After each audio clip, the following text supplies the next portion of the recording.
Bonne fin de journée, mesdames et messieurs. Bienvenue au TVA 18h.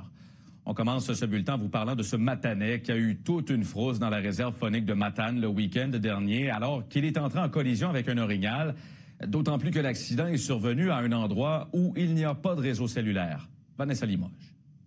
Moi, j'ai vu juste le panache, un énorme mâle. Jérémy Bouffard est un habitué de la réserve faunique de Matane. Mais samedi soir, un événement tout sauf habituel est survenu alors qu'il s'y trouvait. L'orignal a juste carrément frappé le total du véhicule en descendant vers l'arrière. Puis la tête a rentré dans la fenêtre arrière.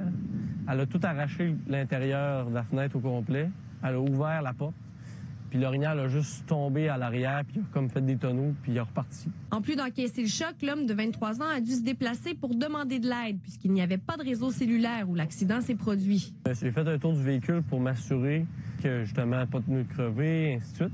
Du moment où je m'en ai assuré, j'ai remonté aux étangs de la truite pour aller appeler les secours. Le Wi-Fi de ce poste d'accueil était instable samedi, donc il a dû parcourir un autre 35 km avec son véhicule accidenté pour rejoindre les policiers. Moi, j'étais en bonne santé, mais c'est imaginons quelqu'un qui s'est fait frapper par un orignal puis qui n'est pas apte à prendre son véhicule. Selon Jérémy Bouffard, la couverture cellulaire doit être améliorée dans certains endroits stratégiques de la réserve faunique de Matane. Tant qu'à moi, on est en 2024. Là. On n'est pas en 1980. Là. La meilleure des choses qui serait réaliste, en fait, c'est au moins une couverture cellulaire minimale pour appeler le 911. Faire virer un satellite pour juste dire ça me prend une remorque, le véhicule est en mauvais état, ça me prend une ambulance. Actuellement, le réseau est quasi inexistant dans la réserve de quelques 1300 km², comme dans les municipalités situées le long de la route 195 qui mène à ce territoire. Que la route 195, je l'utilise régulièrement depuis 17 ans comme député.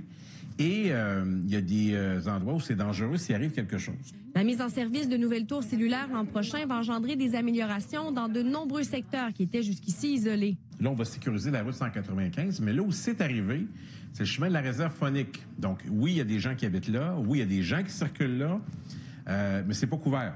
Alors, si on peut élargir pendant que se fait les travaux, il y a 100 nouveaux sites sur le territoire, bien, on va l'ajouter. On va faire en sorte que ça soit tenu en compte, évidemment avec les défis techniques que ça comporte et les coûts. L'histoire de Jérémy rappelle aussi l'importance de se préparer à toute éventualité lorsqu'on s'aventure en zone éloignée où on ne peut compter sur le réseau cellulaire.